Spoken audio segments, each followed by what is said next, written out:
Voice is very, very powerful, and our focus on voice has largely been driven by two sort of drivers. One is the practicality of building an effective machine learning engine requires you access to high quality data. Stand by, I'll be right there. Hello and welcome to Minter Dialogue, episode number 339. Today is Sunday, the 1st of September 2019. And this interview is with Rana Gujral. Rana is the CEO of Behavioral Signals that delivers a robust emotion AI engine that introduces emotional intelligence into speech recognition technology. Rana has been awarded the Entrepreneur of the Month by CIO Magazine, the US China Pioneer Award by IEIE, and he's recently listed in the Inc. magazine as an AI entrepreneur to watch.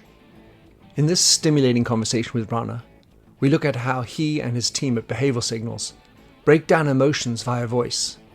What are the next avenues of development in voice and speech detection, and how so much can be revealed via voice.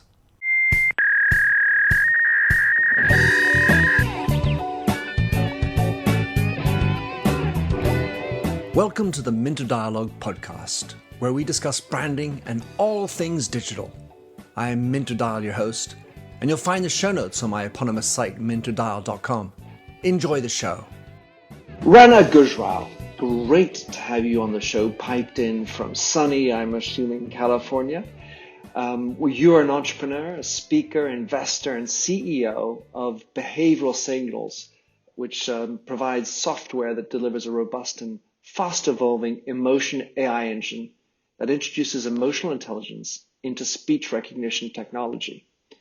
With that introduction, you can tell I was definitely interested to know more about you, Rana. So in your own words, how would you describe yourself? Thank you, Minter. First off, it's a real pleasure to be here. I really appreciate the invite and the opportunity to come here and speak to you and your audience. So thank you for that. Appreciate it.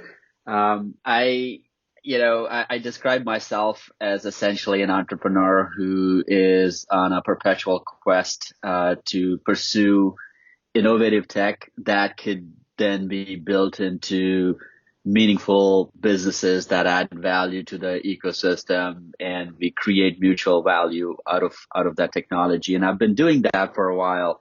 I did spend a lot of years on the corporate side doing really interesting things, building really interesting products. I had amazing opportunities be presented to me. I had this amazing opportunity to go turn around a tech company. It was a wonderful experience to take a company that had sort of slipped from its pedestal, its leadership position to essentially a point of bankruptcy. And bringing it all back, that was an amazing experience. And then I've had the opportunity to go out on my own and build out companies from scratch and go through that journey of sort of creating that value, and that was immensely satisfying. Behavioral Signals is likely the most fun of them all, and what we do is deduce emotions from voice and speech data. We do it as delivery through a platform. So it's an API SDK that deduces specific emotion signals and behavioral signals from voice conversations. And then we apply those capabilities into specific APIs. We've also built some very specialized prediction engines. We'll talk about that later as well. And we go after interesting use cases in a diverse set of verticals. So we think of ourselves as a vertical agnostic solution. So we apply those capabilities into health tech, into robotics, virtual assistants, but we also apply it into very tangible use cases in the contact center, inside sales industry around customer engagement, agent engagement, and maximizing the first call resolution, etc. So, it's an exciting, company. We feel we are at the leading edge of redefining the new era of voice interactions and, sort of filling in the missing pieces around intent, around empathy, around engagement, and taking taking the voice conversation processing from the core tenets of NLP and ASR to really engagement, to really sort of cognitive processing. And that's kind of what we do. And I feel so blessed that here I am doing yet another exciting thing. So, Rana, in listening to you, I wonder to what extent behavioral signals is exciting to you because it's actually intimately tied with humanity and our emotions. It is.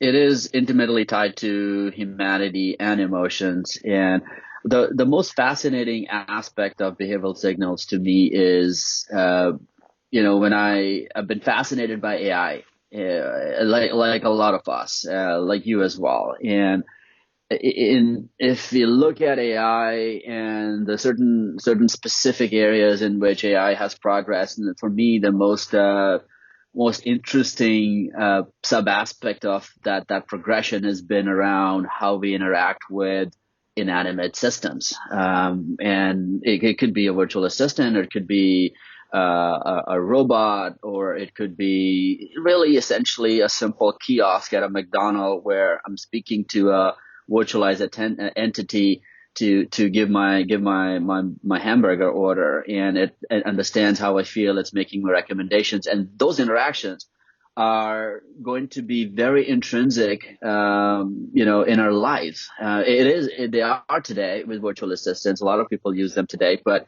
I don't even think we've reached the point of inflection yet. I mean, soon we'll be calling into companies to check on our flight status or readjust our itineraries, and we'll be speaking to a virtual entity.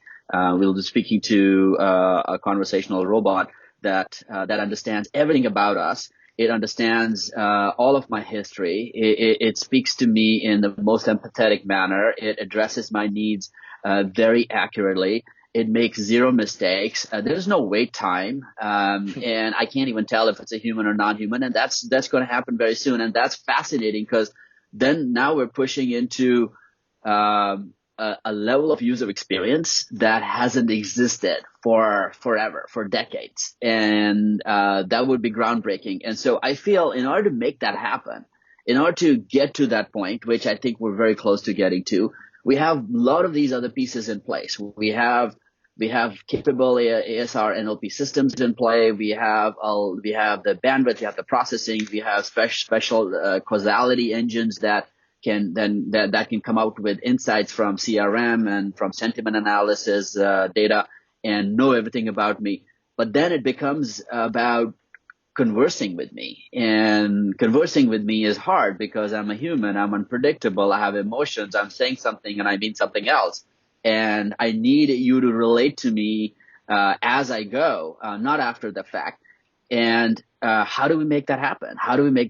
And so the emotion engine and the emotion science, and especially weaving that into voice conversations and extracting insights from voice conversations and then feeding that back into the responses almost instantaneously. It will be those key ingredients, those missing pieces that makes those experiences possible. And we're going to do that, and we're doing it, and we're bringing that equation to that human to machine conversation and interaction. And what could be more exciting than that? I feel it's not just about, doing things which haven't been done before, but it's also about sort of that. I mean, for me, the business guy in me is really excited about what would that mean from a user experience standpoint. I mean, that would be very disruptive. It would be very, very groundbreaking, and it would change how we expect those interactions to be. It'll set a new bar. It will set a new benchmark. And that's super exciting because I think, impact like that happens once in a while. And I think we are in a position to affect that. All right. I want to dig in what I was thinking of digging in, but based on what you just said, I mean, my mind is just exploding.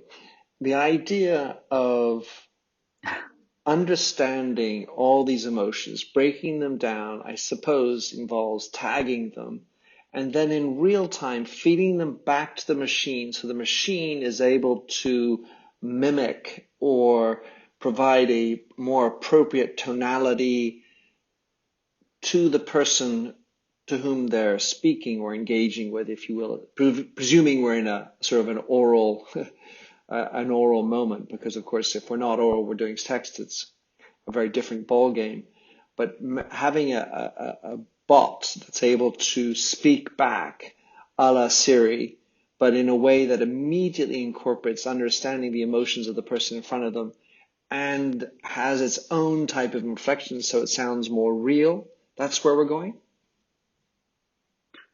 We are definitely going there. I think there's a lot of hurdles to cross before all of those I guess as wish lists become reality. It's it's it's one battle to deduce emotions. I mean, it's not easy. Affect is still progressing science. I mean, with all what we know about affect, there's so much we don't yet, and there's still areas that we haven't really quite put into perspective or really sort of grappled our understanding around. But that being said, having an inanimate system actually project emotions, that's a whole different battle. I think those two together would completely be fantastic and fascinating. But I mean, I'd be honest. I mean, I'd be happy to crack the first All right. part in the near future. Yeah, we're going to talk a little bit more And, pragmatically about what's going on now. And when you look at organizations like Affectiva, where they're detecting emotions generally through the face, or Limbic AI with Ross Harper looking at emotions through the heartbeat, your focus is on speech and voice. So tell us where we sit. What is the layer of possibility we're in the near term in terms of our ability to detect emotions via speech? Yeah, it's so before I go into the details of that, I mean, one of the questions that is asked to us a lot is why just voice and why just speech, and why would you not take into considerations other cues? And obviously, it's a valid question because we display emotions through a variety of different channels. Obviously, we do it through our voice. We obviously do it through our facial expressions, body language, and even nonverbal cues by not saying something when something needs to be said, through silence. Sure. And it's a complex set of attributes that play into how I feel and how I'm conveying how I feel. Voice is very, very powerful, and our focus on voice has largely been driven by two sort of drivers. One is the practicality of building an effective machine learning engine requires you access to high quality data, without which most of these things are pipe dreams. You have to have high quality data in relatively specific context for the domains that you're applying those problems to eventually solve those problems effectively or to a level of accuracy that is acceptable within a business constraint. So it's not an academic exercise. It's solving for a real life business problem. It's something which companies could bet on and then bring those experiences to market. And that there's a bar around how accurate it needs to be. So for us, obviously, it's a lot easier to get high quality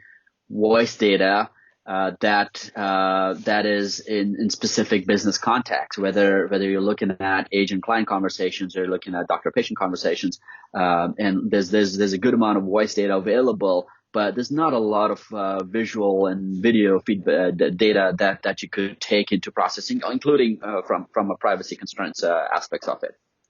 So, but that being said, what is really exciting is that some of the studies that have come out recently. So, for example, the one which was done by Professor Cross from Yale, and he's, as you know, is a renowned psychologist, and he's published a lot of papers. And his study showed that our sense of hearing, maybe even stronger than our sight when it comes to accurately detecting emotions. So in a sense, we become more accurate when we hear someone's voice than when we look only at their facial expressions or see their face and hear their voice.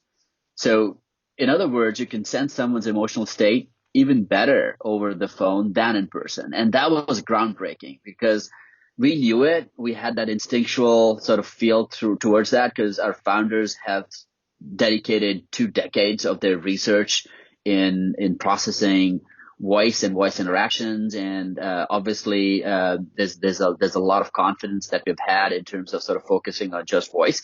But the study was really interesting because the way they did this was they took a video feed. So the video feed obviously has a visual piece to it and has the audio piece to it, and they turned the video part off, and they just took the audio of the video feed and processed emotions from it and benchmarked that, and they put a score to it. Then they turned the video on. So now they're looking at the audio, they're hearing the audio, and they're looking at the video. And you're now expecting to take data from 2 different sources, and you expect that accuracy to go higher. What happened was that the accuracy actually went lower, and the final score of deducing emotions from video and audio was lower than the score of deducing emotion just from audio. And so that led to the study, because I think that was an experiment which he did, and it was like, okay, well, this doesn't make sense. Why is this the case? I mean, I'd expect it to be more accurate, not less accurate. And so one of the realizations there was that we as humans are actually fairly adept in masking our emotions from our facial expressions, and we can hide things really well, and we can also send out a lot of false alerts. So if I'm looking at someone and I'm hearing that person as well, I'm sensing something on through the voice, but I'm also getting some visual cues that sometimes throw me off. I mean, it's giving me a false alert, and that's what reduces the accuracy. And so that was really interesting for us, because when this study came out last year, we were looking at that. It was like, okay, I mean, this makes a lot of sense. I mean, so is this really accurate? I mean, we've done our own little testing around that, and we feel that towards our quest. One, I feel obviously, visual interactions are also going to be fairly key. But before we get to that, audio and voice interactions are going to really be our defining mode of interaction with inanimate systems, with virtual assistants, with a lot of these other entities. And so we're focused on that. And in terms of what we can do with it, we can get into the details of that. But that's one of the reasons why we're focused mostly on voice. Wow. So, side note, we're doing a podcast. It's audio, and podcasts are booming. And I have to think that one of the reasons why that's happening is exactly what you just talked about. Because when people listen to us, they can be jogging in a train, commuting, otherwise with their eyes closed, listening to us. And what people tend to appreciate, as long as it's not too, polished and post produced and all that, there's an authenticity to it, which means somehow people feel that they're getting dialed directly into who we are when we speak. Mm-hmm. Yes, I agree.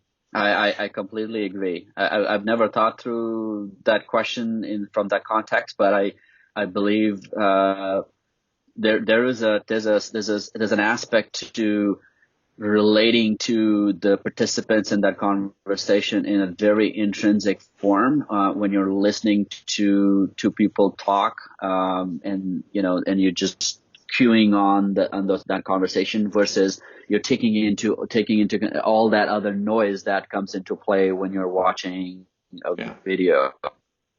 So Rana, when we look at voice and speech, I'm going to need to get into voice versus speech, but when we're looking at affectiva, they basically have 5 or 6 general emotions that they're targeting, the basic emotions, and, the ability to explore what is happening later. But when you are starting with your emotion registry, I suppose, which ones are you able to work on the easiest? I mean, your anger or, surprise. These are ones that you're going to get a little bit more, easy inflection and obviousness to them.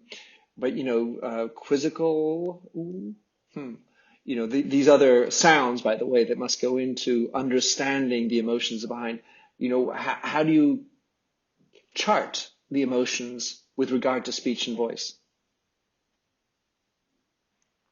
Yeah, I mean, the question, it's a valid question to say, well, how many of these emotions can actually be even captured? I think it's hard to give specific numbers in terms of can we capture 10 or 20 or 15 or even percentage wise. Sure, of course.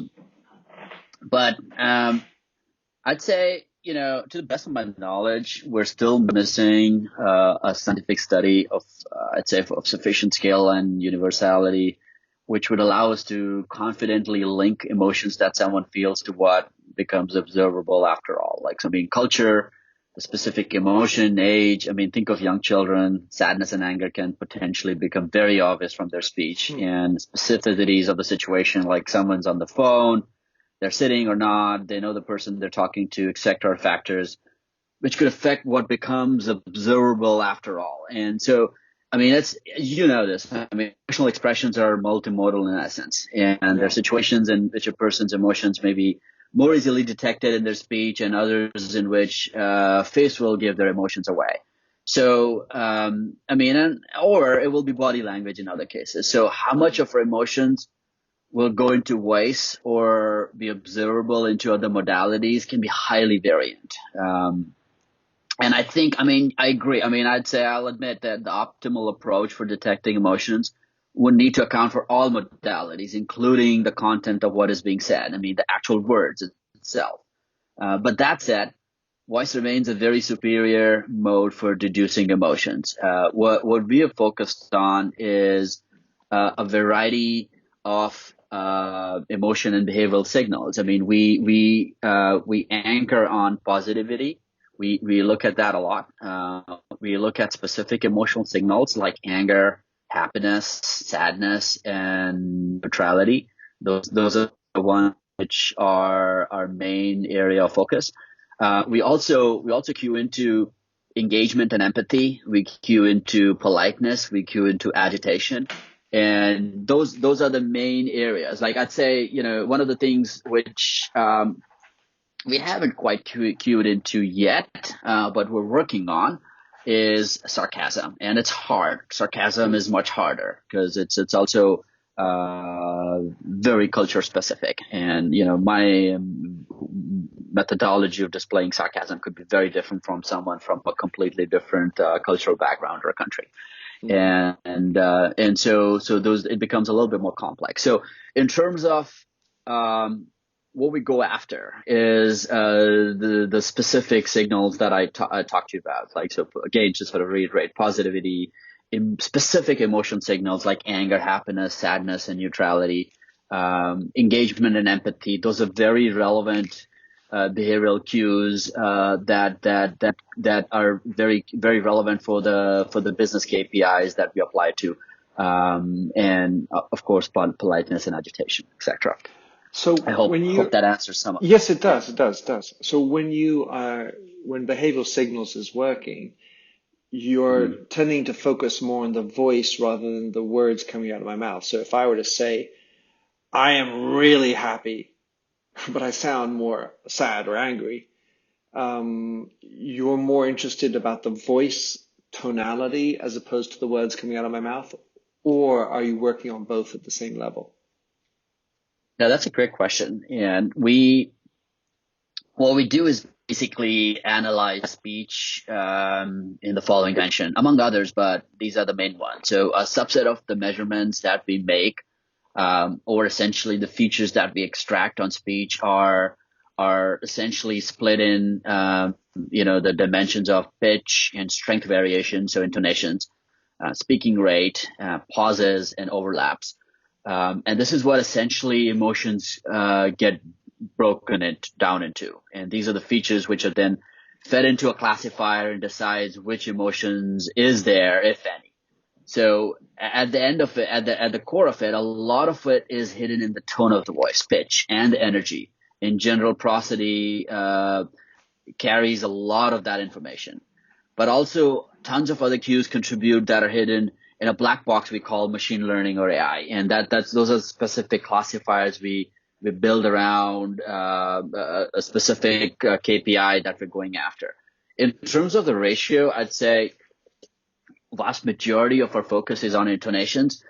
We do take into account the actual words itself. I mean, what I'd like to say, the what part of what is being said. And the speech to text ASR translates into but I'd say that the focus is limited on that area. I'd say if I had to put a ratio on it, I'd say 20% on the what part and about 80% on the tonality, and that allows us to have a capability that's largely language agnostic. You could easily port these engines into different languages and different cultural contexts. I mean, obviously you have to baseline it for a specific culture and a specific domain. But once that baseline is created, the engine works fairly effectively. I mean, the variations, yeah. It makes total sense, Rana, that you are breaking it down like that. And to the extent you can sort of constrain your area of research and application, it allows us to create a database that's cleaner. And then, of course, in the end of the day, one day there might be this Uber a thing where behavioral signals is one portion of the bigger, one which has facial heartbeats and so on. But as you construct this, it makes total sense in any event to have a confined space where you're working on, because otherwise you have too many variables and it's just too much of a mess. Is that fair? Yes, I agree. I think yes. I mean, I agree with you. That's all I'm saying. All right, cool. Yeah. So listen, I want to talk about how behavioral signals work. So how you're working with other companies or platforms. Give us an idea of how, let's say, you get a client with behavioral signals where you are being presumably white labeled into platforms, might be customer service agents. Give us an idea of where you're going that way. Sure. Well, we offer a capability in a form of emotion as a service, and it's an SDK, it's an API. So essentially, it's a platform. So think of ourselves as a very specialized TensorFlow like offering, on top of which interesting products can be built. The way we bring this to market is we tune our offering towards a variety of specific industry KPIs. When we sell into inside sales and contact centers, we go after specific KPIs such as monitoring agent engagement, monitoring client engagement, doing specific things such as matching the right agent to the right customer when a customer calls in based on the state of mind. We go after specific use cases such as compliance and the post-call analysis, which is classifying a conversation into a good conversation or a bad conversation, and then breaking down a bad conversation into where it started to become bad, what led it to become bad, or vice versa, be good. All those things can be extremely beneficial from both maximizing call interaction outcomes and also agent coaching and agent retention, and all of those value adds come.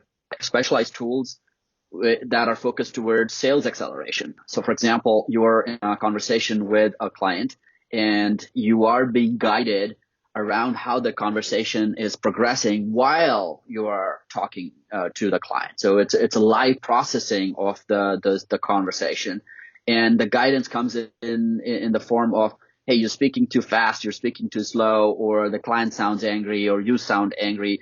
And for the most part, a lot of these cues are expected to be naturally processed by humans, but when you are in the middle of the action and you're doing your 100th call a day, you're missing a lot of these cues. So these are helper agents that help you be more effective in your job. Some of the more exciting things that we have brought to market in this domain is specialized prediction engines. So we build prediction engines around specific use cases. So one of the big wins we've had is we've worked with a leading speech analytics company. It's a company that's the number one in the Gartner Magic Quadrant, and they operate heavily in the debt collection market. And so they presented a problem, challenge ahead of us, and they said, "Look, we have these conversations, and could you predict the outcome based on processing those conversations?" So we built a prediction engine that predicts a propensity to pay, and we've been able to predict if the debt holder is going to pay or not pay their debt with over an 82% accuracy, simply by analyzing that 10 to 15 minute voice interaction, not taking into consideration any CRM feeds or any sentiment analysis feeds, just simply looking at that, processing that voice conversation and saying, okay, based on this conversation, we predict the debt holder is going to either pay or not pay. And that's about 82% accurate. And that's a game changer for these companies because it's essentially a crystal ball. And looking at the crystal ball, they can decide how to proceed. So we've applied those capabilities into a propensity to pay engine that can be applied into inside sales, et cetera, et cetera. So that's all the stuff in the inside sales, contact center world, and that translates into customer experience and agent engagement. Now, when we apply the tech into other verticals, for example, health tech, and very exciting space, and we are just sort of scratching the surface of what's possible. One of our clients is a company that has a platform that caters to patients with depression, and it's a major epidemic, and that leads into a lot of suicides, which is again a huge problem in the developed world. They're using the tech to predict a propensity for suicidal behavior. So we're predicting who is more more into prone or more likely to commit suicide based on analyzing the voice interactions between a doctor and a patient, and that's groundbreaking. And so those are the things which we apply into. Now, I touched on this before. The big kahuna, the sort of I'd say that the aspect which makes me the most excited about the application of this tech is in bringing the human to machine interactions to a new level. So we have the ability to allow Alexa or Google or Cortana, or for that matter, a robot that's designed to be a caregiver and or a personal companion inside your home, to have the same abilities to understand the cognitive state of mind and the intent behind the words, and react more empathetically and react more meaningfully and have more meaningful conversations. And those are the capabilities. So we're working with a few players in the robotic space and the virtual assistant space, and we're bringing those capabilities into those interactions. So we're playing in a variety of different verticals, and we're still discovering new applications as we go along, and so it's very exciting. It most certainly is, and I know that I was finding that speaking about the suicide hotlines, a caller of a suicide hotline is 5 times more likely to hang up if the person who answers the phone doesn't to them seem empathic. So there's definitely cues that you could help in there. Wow, Rana, the time has just gone cruising too fast for me. I have a million more questions, but time is of the essence, and I promised an on-time departure. So fascinating stuff, Rana. I mean, I love this notion of layering into empathy, engagement, politeness, state of mind. And I feel like the avenues for and opportunities for your business are massive. And I also enjoyed discovering with you this insight within the podcasting. So huge experience for me. Wonderful stuff. Rana, how can someone find more about behavioral signals or even get in touch, follow you, track you down? What's your preferred route? Yeah, there's a variety of ways that people can connect with us, and I hope they do.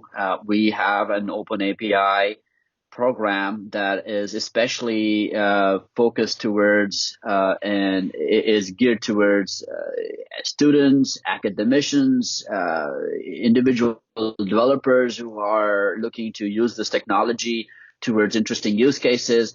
And I encourage you to come visit our webpage. It's behavioral signals. It's spelled with the American spelling of behavior. So it's BEHAVIORAL signals.com.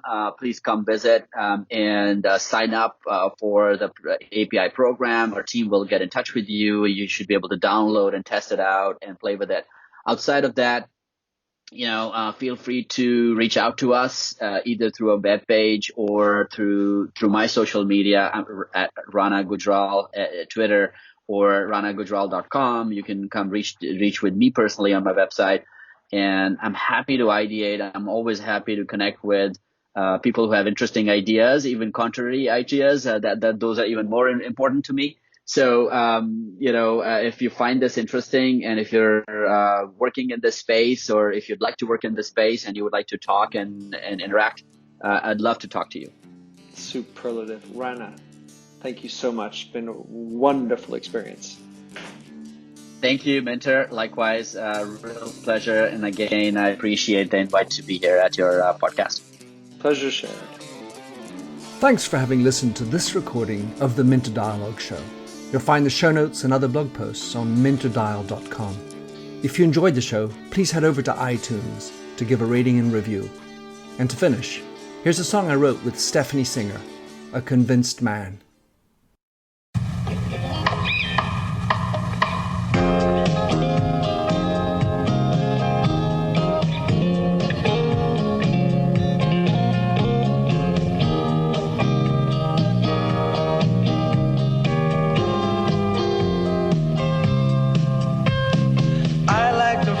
A stranger tucked around me, precipitating the danger. To feel free, trust is the reason. Still, I won't toe the line. I sit here passively, hope for your respect, anticipating the thrill of your intellect. Maybe I tell myself there's no use in me lying. I'm a convinced man, building an urge. I'm a convinced man, to live and die submerged. A convinced man, in the arms of a woman. I'm a convinced man, challenge my fate. I'm a convinced man, competition's innate. A convinced man, in the arms of a woman. Despise revenges and struggle to see. Live for the challenge so life's not incomplete. What's wrong with challenge? I know soon we all die. I like the feel of a stranger tucked around me, precipitating the danger. To feel free, trust in my reason.